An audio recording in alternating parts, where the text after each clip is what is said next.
Bueno, pues buenos días, buenas tardes, buenas noches. Em, a final de cuentas, estamos aquí en una presentación de la Blendiveria 2024 y les vengo a presentar un tema que en resumen podría llamarse Blender en la robótica. Pero bueno, antes que nada hay que presentar a nuestro patrocinador y se llama NVIDIA, que sin ellos no pudiéramos hacer esto realidad. ¿Sí? Muchas gracias, NVIDIA. Bien, el tema, para no llamarle solamente Blender en la ciencia, pues le venimos a poner la multidiversidad del uso de Blender desde la medicina hasta la robótica. ¿Sí? ¿Qué pasa? Pues yo les viniera a platicar de animación, de modelado, etcétera. Creo yo que sería lógico venir a una Blendiveria a hablarles de eso, ¿no? Pero tal vez no me sienta yo tan especialista como los maestros, como Pevito, como Cebus, ¿verdad? O como varios de ustedes que yo reconozco que tengo un nivel más bajo en ese aspecto, ¿no? Y por eso dije, bueno, vamos a hablarles de algo que ellos no conozcan, o por lo menos que no hayan escuchado hablar tanto, ¿no? O que puedan investigar más sobre ese tema. Entonces, por eso, por esa parte, les vengo a platicar sobre temas relacionados a la ciencia, pero usando Blender. Entonces me van a decir, ¿cómo? Blender, ciencia, yo soy artista, no soy científico. ¿Cómo? La idea es que hay científicos que usan Blender. Vamos a ver algunos renders que así vamos a decir, oye, me duelen los ojos porque pues o sea, está hecho por científicos, así, entendámoslo, ¿no? O sea, porque yo tomé muchas imágenes están tomadas de los documentos, ¿no? Pero bueno, aunque empezamos en el tema de la robótica. Imagínense que están un día en su casa como freelance, trabajando, y de repente les llega un correo, ¿no? Y les dice, te ofrezco un trabajo, me gusta lo que haces, pero te tengo una tarea. Y pues, ¿qué dirían ustedes? Vamos, ¿no? Dice, un modelado 3D de un interior. ¿Cuántos lo podrían hacer? ¿Cuántos podrían levantar la mano? Yo lo hago. Es muy probable que sea posible. O sea, es muy probable que sea posible. ¿Sí? ¿Cuántos? Ok, la mayoría. Bien. Hay un pero, te dice así, después de haberte dicho que el tema es un interior, dice, este interior fue escaneado por medio de un robot. ¿Cuántos de ahora, sabiendo esta información, seguirían levantando la mano? ¿Ok? ¿Creen que la mayoría también? ¿Ok? Algunos dirían así como que, bueno, no sé cómo escanea un robot, entonces ya desde ahí alguien podría poner, pero bueno. La pregunta es, tal vez, aún así, aún sabiendo que esto es creado por un robot, podríamos realizar la tarea. Tal vez muchos artistas, por ser artistas, por estar acostumbrados a un área, dirían, yo no me quiero meter ahí porque no lo conozco, ¿no? Bueno, hay varios tipos de robots. El área de la robótica es muy amplia. Eh, Incluso yo supongo o yo propongo que un robot es un elemento que puede interactuar con el ser humano y puede generar movimientos y acciones tangibles para el ser humano. Entonces, a mi parecer, ya tenemos un robot en casa, muchos, sin contar al romba o sin contar al elemento, yo creo que la mayoría tenemos un robot en casa. Porque para mí, la impresora junto con la computadora forman un robot, porque aquí está el cerebro y aquí está el ejecutante. Y eso ya es un robot, porque está haciendo cosas. Aunque a final de cuentas también a una lavadora inteligente, a un refrigerador, también se les podría ya empezar a considerar robots, porque ya tienen programación, porque ya tienen elementos, porque ya interactúan con el ser humano. Pero bueno, estamos tan acostumbrados a ver los robots como unos elementos así, con cara, con cabeza o con cuerpos que hacen cosas que a veces no contamos a estos elementos que ya nos están ayudando, interactuando con nosotros. Pero bueno, no, ahí no, todavía no va. Hay varios tipos de robots, pero uno de ellos se llaman robots de servicio. Estos robots de servicio no es lo mismo que un robot industrial, porque un robot industrial tiene que hacer una tarea repetitiva que hace pac, pac, pac. pac, pac, pac. Y le ponen hasta una malla para que las personas no entren y se vayan a interponer en su camino porque no tiene sensores que puedan detectar tan fielmente lo que está a su alrededor. Entonces, ha habido accidentes que hacen en ese pac, pac, pac, se atravesó un humano y ¡pum! Se lo llevó, ¿no? Entonces, por eso le ponen malla para que nadie se atraviese su camino. Él está haciendo su tarea y la está haciendo bien.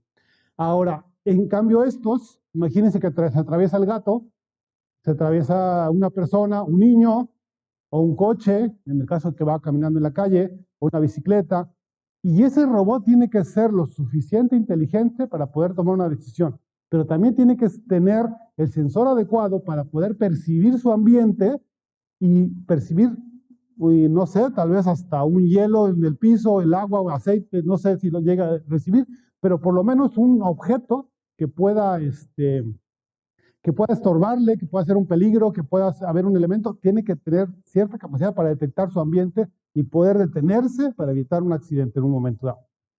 Bueno, este tipo de sensores, pues necesita hacer un escaneo. El robot tiene que ir avanzando, escaneando, avanzando, escaneando, avanzando, escaneando. ¿Por qué? Porque en cualquier momento puede haber algo que se puede presentar y es algo que no está en su ambiente seguro, ¿sí? Entonces, su ambiente está cambiando.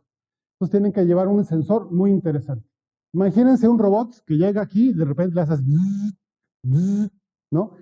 ¿Por qué haría esto? Porque él necesita hacer, eso es lo que va haciendo los robots de servicio, porque tienen que hacer un escaneo constante para poder verificar qué es lo que hay, avanzo, qué es lo que hay, seguro, avanzo, qué es lo que hay, seguro, avanzo, y así es como van ejecutando las acciones, ¿no? Y bueno, aquí les pongo un ejemplo de un robot de servicio escaneando su ambiente para poder movilizarse después en él, pues primero tiene que escanearlo, ¿no? Entonces, si se dan cuenta, va haciendo un barrido del escenario. Un barrido se le llama a ese momento que yo ya les he estado diciendo, que hace una línea, después hace la segunda línea, después la tercera, la cuarta, la quinta, la sexta, y a final de cuentas termina escaneando todo su ambiente a través de líneas. Obviamente las líneas están hechas por puntos, ¿no? Eh, cuando él logra escanear su área, se le llama que ya hizo un barrido.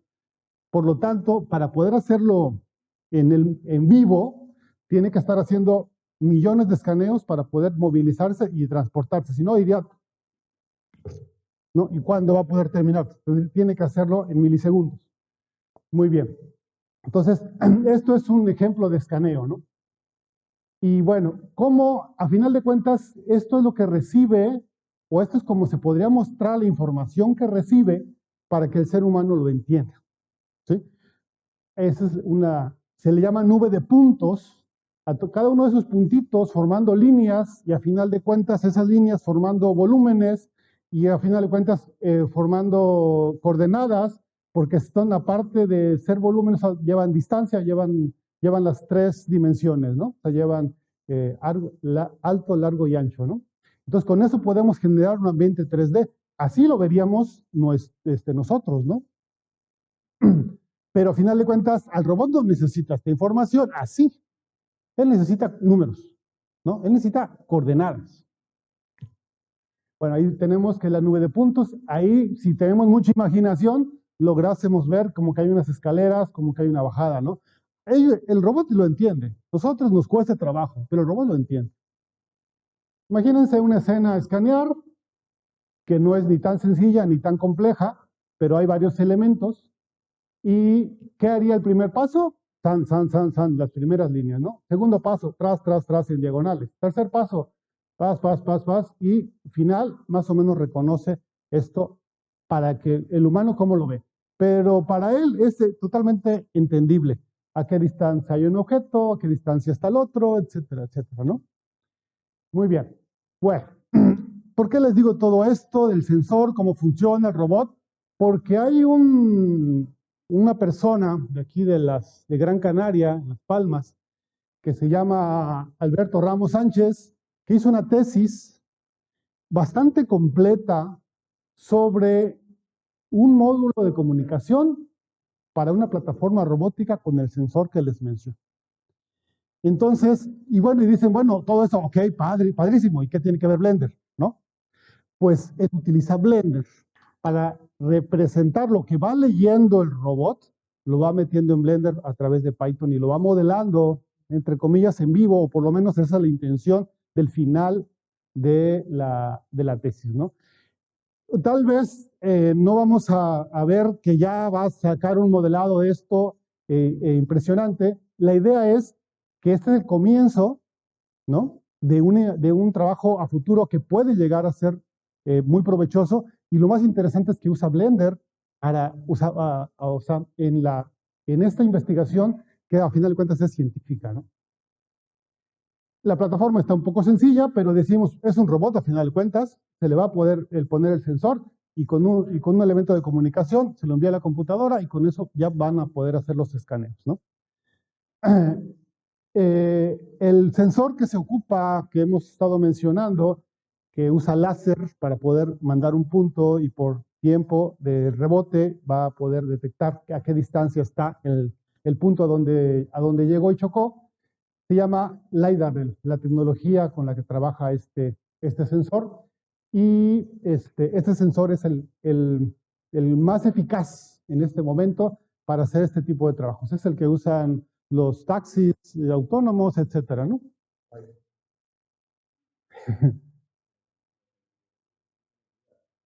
Bueno, ok. No, ahí lo dejamos. Este es más o menos un esquema de lo que hace la persona, hablando del editor de rutas. O sea, ya él, aquí ya se está hablando de que ya él ya pensó en todo esto, cómo se soluciona. Entonces ya tiene el sensado, ya tiene el escaneado y ahora ya está haciendo las rutas, ¿no? A final de cuentas, mi idea no es venir a decirles, este trabajo es mío, no, porque yo no soy el experto en este trabajo, pero sí lo que yo quiero mostrarles es que es un documento muy interesante, largo, y como a mí lo que más se me hizo interesante fue la parte de que casi te lleva de la mano, o más o menos, sobre cómo se hace una add-on, ¿no? Y esa es la parte que a mí se me hizo interesante, ¿no? Por el hecho de que es un trabajo que lleva primer módulo, segundo módulo, cómo se va haciendo, primer paso, segundo paso. Y entonces yo les voy a compartir los documentos para que si ustedes lo quieren leer, lo quieren investigar, vayan y descarguen el archivo, aunque está en inglés, pero lo puedan traducir y lo puedan leer y de ahí sacar información y tal vez sacar algunas ideas o tal vez saber un poco más de eso, ¿no? Bueno, ¿cómo trabaja Pues a final de cuentas va a recibir coordenadas X, Y, Z, ¿no? Eh, o sea, a final de cuentas, aunque lo hizo un robot, trabaja algo parecido que hacemos nosotros, porque a final de cuentas ponemos píxeles o vértices, ¿no? Y podemos ubicarnos en un ambiente 3D y podemos generar el ambiente. Entonces, él recibe esta información y con esto va ejecutando y va generando un ambiente en 3D. Bueno, aquí habla de los comandos que más o menos se usaron en Python para hacer el chequeo de colisiones. ¿Y a qué se refiere con colisiones? Que primero hace el escaneado y entonces para evitar colisionar él o evitar que los elementos que él va generando también colisionen, o sea, que se puedan modelar y que esta mesa no vaya a solaparse con la otra, ¿no? Entonces, todos estos elementos se usaron para eso. Entonces, ahí habla de las pruebas que hay, que se usaron para esto. Aquí está un poco del código que se utilizó. No es para que vengan aquí los programadores a decirme, a ver, no, ahí sí no sé mucho, no les voy a decir exactamente qué dice, pero es para mostrarles qué es Python y que se está usando directamente en Blender, ¿no? Bueno, con todo esto se genera un escenario y también se pueden usar plataformas, no nada más la que vimos al principio, sino que podrían utilizarse otras plataformas. Entonces, el chavo va haciendo como que varios elementos y pone en evaluación los elementos que pueden cambiar. Dice, hay que ver la evaluación, la interfaz gráfica, a ver si realmente es legible, es entendible. Entonces va haciendo varios elementos. Aquí también habla del editor de rutas, ya que escaneó, ya que verificó, ya que modeló, ahora tiene que ver la ruta que debe de seguir para poder llegar a su destino en ese ambiente, ¿no? Y bueno, habla de las pruebas de comunicación. Y bueno, entonces, lo principal de este es el hecho de que podemos ir a investigar, podemos ir a leer. Mi idea es esa, ¿no? Ponerles el trabajo, exponerles que está interesante y que vayan y que puedan leer un poco más, puedan entender un poco más de este tema a través de ese documento científico, que hay que darle ahora sí al autor las gracias por ese documento, ¿no? Y el libro está muy completo. Bueno, hablando también de ciencia, pues es muy interesante la salud, ¿no? Nosotros como seres humanos podemos llegar a fallar, como si lo pensamos como una máquina, también las máquinas fallan, nosotros también fallamos. Y bueno, entonces, en el caso de la salud, van a decir, ¿qué tiene que ver con Blender? ¿A poco vamos a escanearnos y vamos a...? También se podría, ¿no? Hay gente que ha hecho escaneos interiores y después los imprimen en 3D de algún órgano y después prueban cómo se va a hacer la operación, ¿no? Antes de realizarla. Pero bueno, ahorita no vamos a hablar tanto de eso. Les voy a hacer así como que, imagínense un caso hipotético de una persona hipotética que pues se siente muy saludable, que se siente muy bien, tal vez ustedes la llegaron a conocer y decir, ah, mira, hace ejercicio, hace deporte, sale a correr, come bien, se cuida. Oye, qué bien, ¿no? O sea, qué bien ser una persona así. Pero de repente algo sale y empieza a tener algunos síntomas extraños y dice, oye, ¿por qué será si es tan saludable, se cuida, ¿no? Pero bueno, pues va a una cita médica, presenta algunos síntomas extraños y pues de repente le dan una mala y desastrosa noticia, ¿no? Oye, tienes esto. Y bueno, pues hay unos estudios y dicen, está el lugar, hay un tumor, es cancerígeno, está en un punto específico del cuerpo. ¿Y cuál es hacia dónde vamos con esto? No sé, después de esto, ¿qué se hace? ¿No? Obviamente, quitándonos de todas las preocupaciones que hay, o sea, que el médico qué tiene que hacer, ¿no? Para poder tratar de evitar lo que sigue, ¿no? El primer paso, ponerse aquí y tratar de resolver eso. Bueno, pues si es un tumor, uno de los puntos, uno de los métodos es la radioterapia.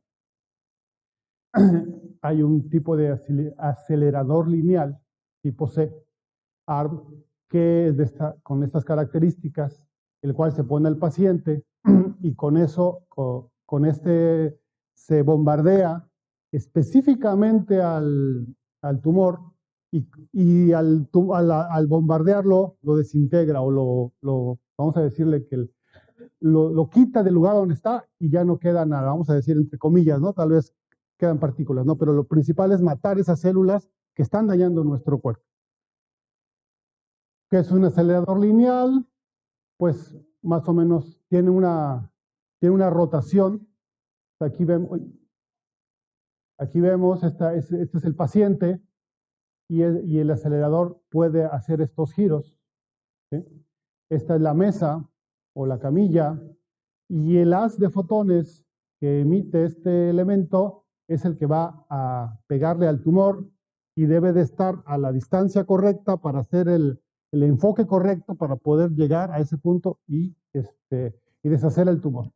Bueno, no debería de tocar otro órgano, ¿verdad? Porque si siempre está, vamos a decir, cortando y toca al pulmón, que ese no era, que estaba junto el tumor, pues entonces va a dañar al pulmón. O sea, porque él lo que le pongan enfrente lo va a deshacer, no va a hacer otra cosa, ¿no? Entonces hay que ocupar eso que es muy peligroso, ocuparlo para enfocarlo que solamente haga daño en un punto, ¿sí? Bueno, a esta parte de la cabeza del brazo se llama country, ¿no? O gantry, me parece que es. Gantry. Entonces, este elemento más o menos tiene estas características. Les digo, tiene este elemento que gira y que puede ver al paciente en el centro y lo puede ver desde todos los ángulos. También la mesa llega a girar. También tiene un giro la mesa. Bueno, ahora, con esta tecnología hay un investigador que se puso a ver el tema y dice que él hace una predicción de colisión, una herramienta de predicción de colisión que utiliza Blender, ¿no? Entonces, ¿por qué la colisión? Porque la idea es que solamente le toque al tumor y no toque junto. Entonces, que si llega a ver estos elementos que puede hacer daño a otra parte, entonces él está haciendo un estudio de dónde está el punto focal en el cual puede afectar y para poder evitar eso, utiliza Blender, ¿sí? Y ahí es en donde decimos, bueno, entonces Blender no nada más es para artistas, ¿no? El Blender no nada más es para hacer muñequitos, no nada más es para animación, ¿no? También podría ser usado en la ciencia, o más bien, también es usado en la ciencia, ¿no? Esa es la parte, creo que me estoy saliendo de la cámara. Estoy hasta allá. La idea entonces es que, pues que ustedes vean, conozcan esta parte que Blender también puede ser usado por científicos, ¿no? Y este es uno de los detalles que les decía, que tal vez nos duelen un poco los ojos, pero pues es hecho por científicos. Está bien, digo, no pidamos tanto, ¿no? La idea es que se entienda qué cosa es, ¿no? Bueno, dice que en este trabajo ofrecemos una implementación de una herramienta de predicción de colisiones gratuita utilizando Blender. ¿Por qué resalto esto? Esto es escrito, esto es sacado del documento. Y entonces, por el hecho de que estos son los puntos de los que resalta el documento, y creo que es así como que importantes de mostrarles, porque dice que Blender es un sobrecódigo abierto, dice que ofrece una herramienta de modelado, un sistema integrado de detección de colisiones de objetos, una interfaz de programación, una API, con múltiples motores de renderizado. Dice, sin embargo, Blender nunca se ha utilizado como herramienta de predicción de colisiones, en lo que sepamos, ¿no? Entonces, esto ya es una manera de usar Blender que antes no había, ¿no? Y para mí esta es como que la parte más importante del tema, ¿no? Usa una interfaz gráfica para hacer algunos cálculos, ¿no? Estos son algunos de los resultados que ellos obtienen haciendo estas predicciones. A final de cuentas, no me voy a poner a explicar tanto porque tal vez diría cosas que no son, pero lo importante es que se encuentran los elementos necesarios para las zonas libres de colisión, dice que permite verificar la trayectoria para las posiciones de la mesa en específico, o sea, porque dicen, bueno, a ver, si la mesa gira y el otro está girando, ¿cuál es el ángulo correcto entre los dos para llegar a tener la mejor, el 100% ¿cómo se dice?, de precisión para tocar el punto correcto? Entonces, eso es lo que está estudiando este documento. Y a final de cuentas llega a sacar varios datos y pues nos muestra que hay una versatilidad del uso de Blender en ramas pues que son poco conocidas, ¿no? Bueno, cambiando un poco de tema, nos vamos a ir a la seguridad, se le llamaría seguridad industrial o seguridad en el ser humano. Nos vamos al tema de que hay un paisaje agradable, imagínense que van en la carretera, podríamos hacer un ejercicio, cerramos los ojos, imaginémonos que vamos en la carretera, tranquilamente, manejando, ponemos la radio, ¿no? No pasa nada, pero de repente empieza a llover o llegamos a una zona que está lloviendo y decimos, bueno, pues, no pasa nada, más hay que poner un poco más de atención, ¿no? Bajar la velocidad, ok, pero no sabemos hace cuánto tiempo está lloviendo, no sabemos el terreno cómo está y tal vez no quisiera meterles el miedo, ¿verdad? Pero a veces no pensamos en los desastres que puede haber adelante, ¿no? Y de repente puede haber situaciones como estas, ¿no? Y pues imagínense que así a una velocidad alta o media alta en carretera, a veces detenerse antes de esto es hasta inevitable, ¿no? Pero bueno, la pregunta sería, ¿es posible predecirlo? Y lo más interesante, usando Blender. Oye, pero yo soy artista, ¿yo cómo me voy a meter a predecir desastres, no? Bueno, pues hay unas personas que son más científicos que artistas, ¿verdad? Que usan la fotogrametría para hacer estas predicciones.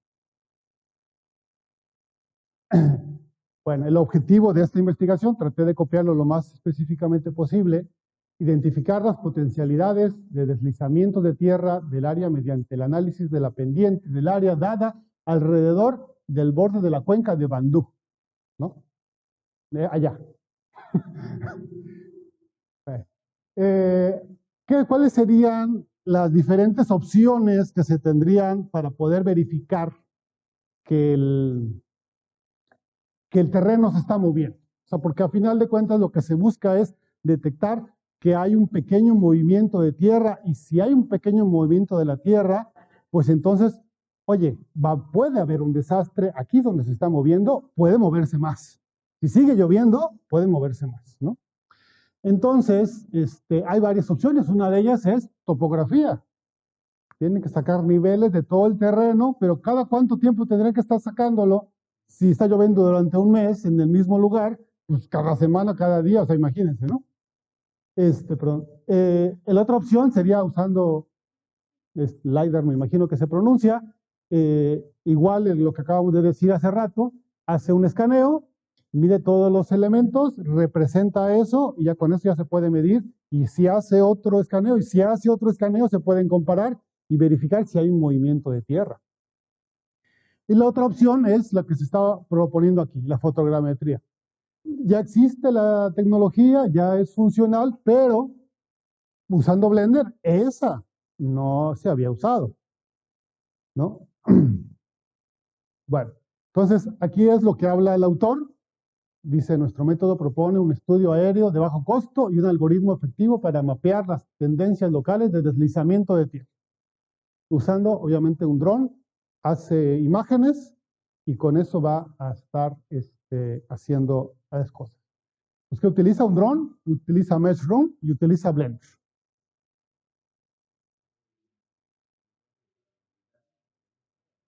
Exactamente.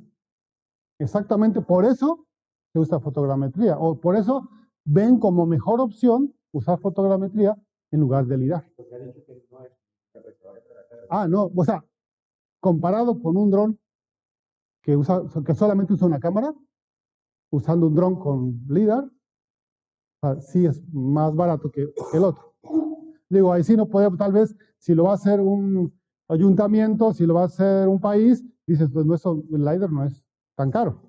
No, pero tal vez para una persona sí, pero tal vez para un gobierno no. Pero en el caso de esto, están buscando abaratar los costos para hacer algo más sencillo.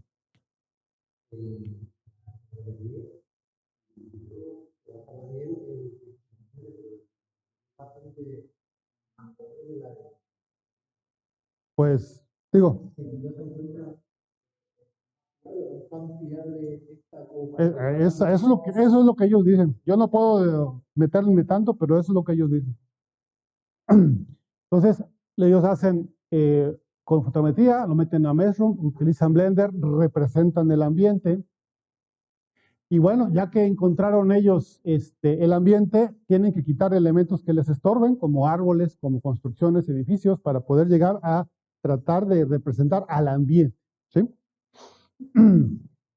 Ahí hay una parte del código, que es lo que ellos utilizan más o menos para hacer ciertas cosas.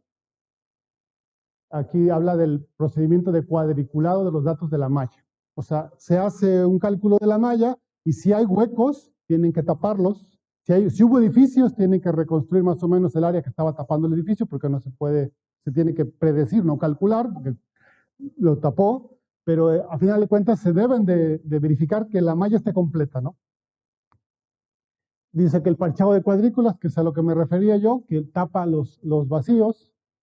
Y bueno, aquí habla de que se utiliza varios tipos de cámara, 4K, 1080, 720, 480, acá habla de la cámara utilizada, el tiempo, la malla producida y el tamaño del archivo. Si nos damos cuenta ahí, 4K, que tal vez diríamos, oye, ¿por qué voy a utilizar una cámara más sencilla? Pues la 4K. Pues si vemos la diferencia de la malla producida, es mejor la HP, digo alta definición, que la 4K, ¿no? ¿Por qué? Exactamente no lo sé, pero a final de cuentas, ahí vemos los datos, ¿no? O sea, o si no son mejor, por lo menos es igual, ¿no? O sea, son muy cercanas. No tendría caso gastar en una cámara 4K si con una HD está suficiente, ¿no? Y a final de cuentas, lo más interesante de esto es que también dan cercanías las otras, o sea, de todos modos darían datos, aunque tal vez no tan precisos, pero de todos modos se podrían estudiar con un dron de juguete, ¿no? Eso es lo más interesante de esto. O sea, que aunque diríamos, oye, no tengo el suficiente dinero para comprar un dron con cámara buena, oye, pues con un dron sencillo también, da datos. Tal vez la precisión ya varía un poquito, pero da datos. Ahí habla de el mapa que calcula, hace un estudio, bueno, habla de la convolución de Gauss, etcétera, ¿no? Y bueno, ya obtienen estos datos en el cual estas partes amarillas que resaltan un poco más, son las pendientes más pronunciadas de esa área. Y entonces es donde posiblemente podría haber más probabilidad de deslizamientos. Ahí también nos habla de las flechas más grandes que pueden, aquí ya están viendo que ahí es donde hay más probabilidad de deslizamiento. Y bueno, la conclusión.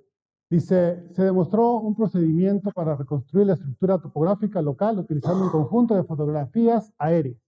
Entonces, aquí ellos ya nos están diciendo que se logró. O sea, que ellos con su método se logró el objetivo, ¿no?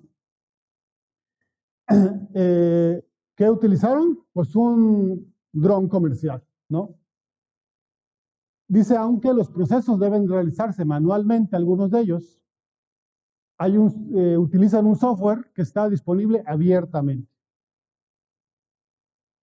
Dice, este trabajo ha demostrado el resultado de referencias utilizadas respecto a las imágenes, que puede ser útil utilizando el mínimo recurso posible, ¿no? Entonces, aún teniendo imágenes cortas, pequeñas, aún así funciona. Y entonces, por eso les digo que mi idea no es decir, yo soy especialista en este tema y se los vengo a dar, sino yo les voy a dar para descargar el archivo y ustedes van a poder leer, estudiar y tal vez hasta después me digan, oye, aquí como que no fuiste tan específico. Adelante, ¿no? No hay ningún problema. El documento ahí está y la idea es más bien mostrárselos, meterles ¿cómo se le dice? El gusanillo, ¿no? Para poder que ustedes vayan e investiguen un poquito más, ¿no? O sea, hay más documentación de temas tan interesantes como este. Bueno, volvemos a la robótica. Si alguien le dice un robot manipulador de objetos, pues ¿qué nos imaginamos? ¿No? Decimos, no, sí, voy a tener un robot manipulador de objetos, pero de repente buscamos en las páginas robot manipulador de objetos y de repente nos vamos a encontrar más algo así que el otro, ¿no? Porque a final de cuentas, la idea de los robots es simplificar. ¿Para qué ponerle cabeza, torso, piernas? Oye, si nada más vas a manipular. ¿Para qué ponerle dos brazos si nada más vas a manipular una sola cosa, ¿no? Entonces, este tipo de elementos pueden hacer diferentes acciones, ¿no? Tienen varios grados de libertad, pero bueno, aquí lo interesante de esto es que utilizando una cámara pueden ver estos elementos, ¿no? Pueden ver la realidad, pueden ver la profundidad y pueden ver, ahora sí, los elementos que están acá para poder representarlos y poder calcular a qué profundidad están, para poder en dónde van a agarrar, ¿A cuánto van a avanzar? Pueden hacer esto. Bueno,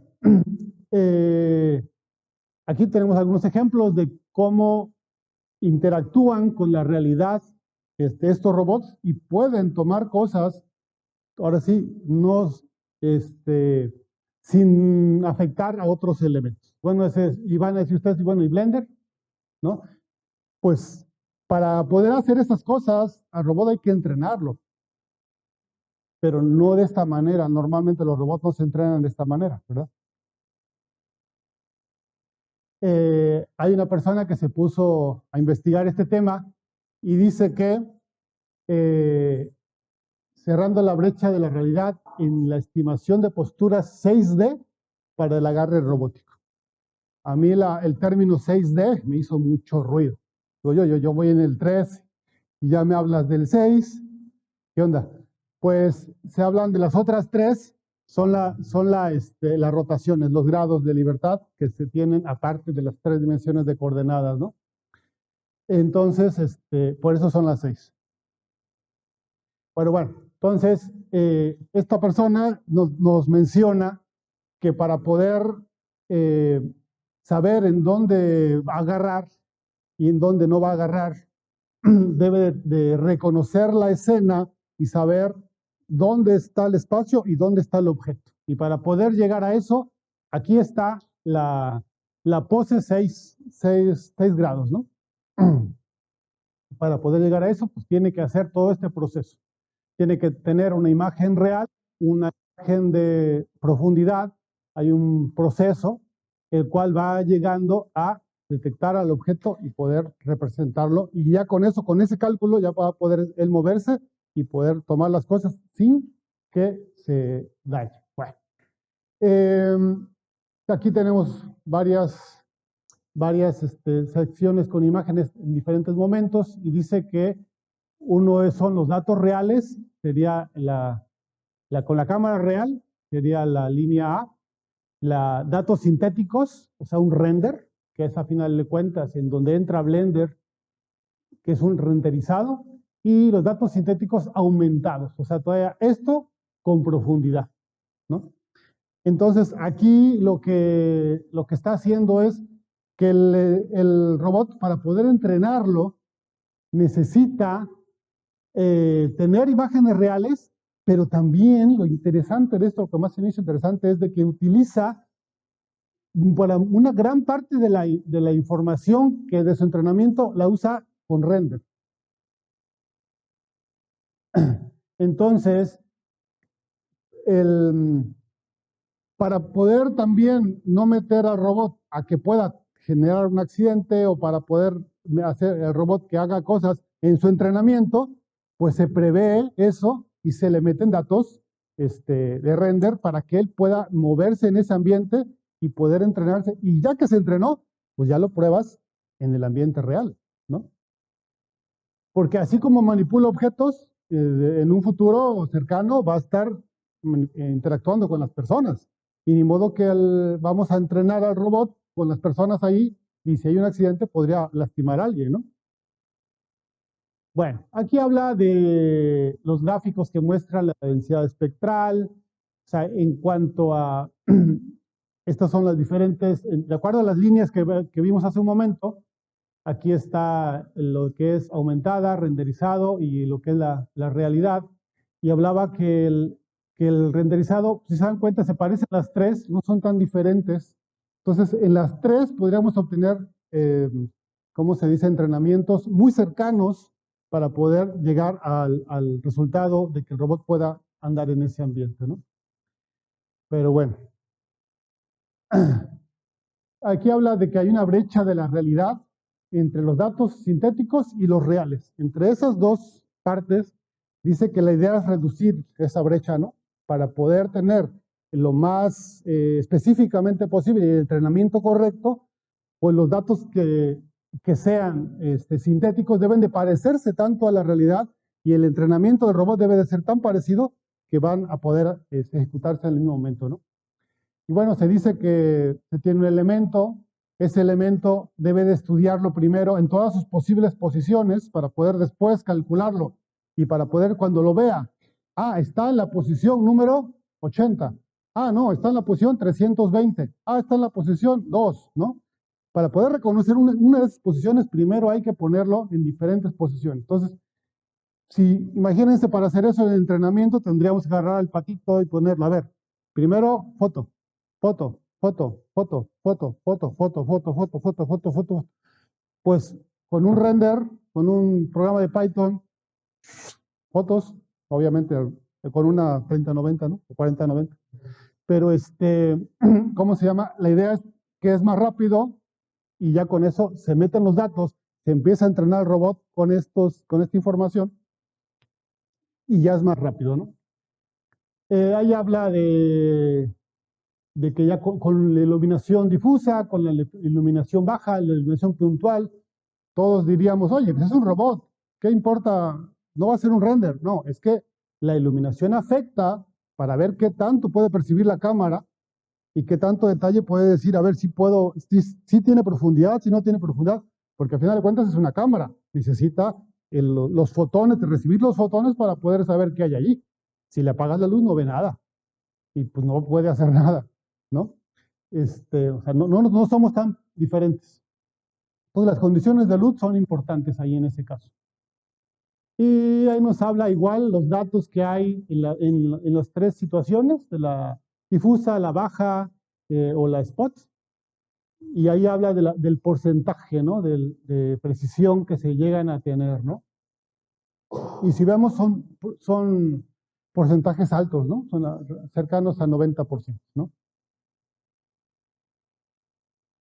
Y la idea es que la persona, investigador, nos habla de esto y nos menciona sobre, pues, que es tan efectivo como otros sistemas, igual que el tema anterior, que otros sistemas que son más caros, que son más grandes, que son más potentes, él usando herramientas pues, de uso gratuito y usando herramientas sencillas, con cámaras sencillas, puede hacer algo parecido o casi lo mismo que los otros que son muy caros.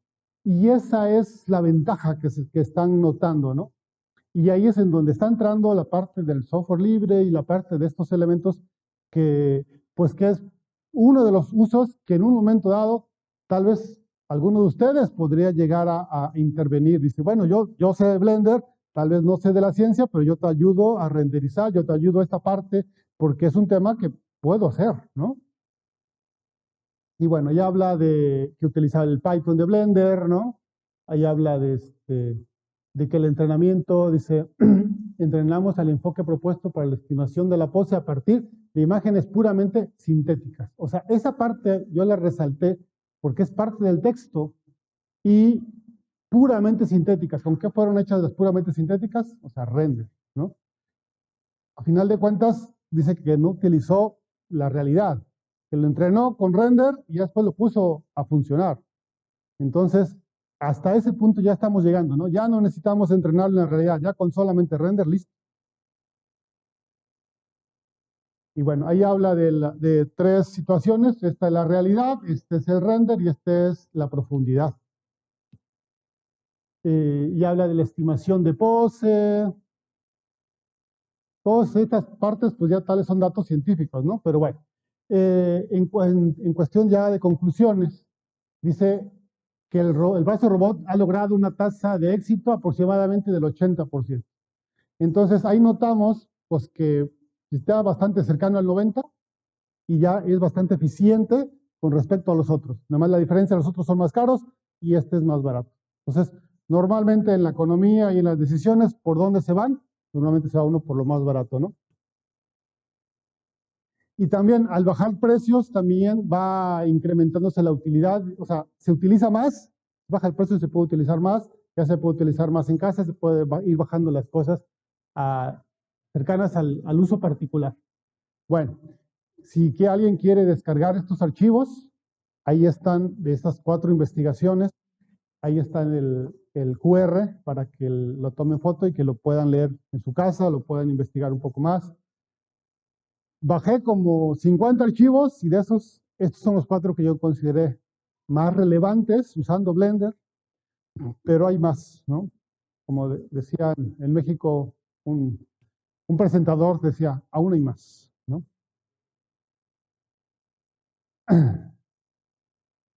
Y pues hasta ahí sería todo. Muchas gracias.